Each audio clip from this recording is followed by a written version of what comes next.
এই জন্যই নামটা মনে হয় বিরাট কোহলি।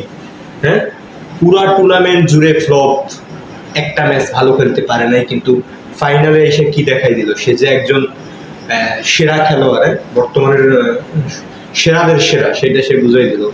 এবং আরেকটা বিষয়, আকসার প্যাটেল তারে নামানো হয়েছে, দেখেন যে কোন জায়গায় নামানো হয়েছে, একদম টপ অর্ডারে নামানো হয়েছে। লোয়ার অর্ডারে একজন ব্যাটসম্যান, অলরাউন্ডার, তারে দারুণ কাজে দিয়েছে। যদিও খুব সুন্দর একটা আউট করছে কুইন্টন ডি কক, দারুণ দারুণ দারুণ আউট।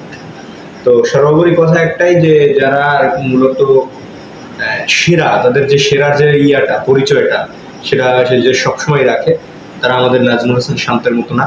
তারা আমাদের বিশ্বসেরা অলরাউন্ডার আমাদের সাকিব আল হাসান। যাই হোক, সর্বোপরি সাউথ আফ্রিকার জন্য অনেক অনেক অনেক অনেক শুভকামনা। 177 রানের টার্গেট যাতে অনায়াসে করতে পারে। Best of luck south Africa.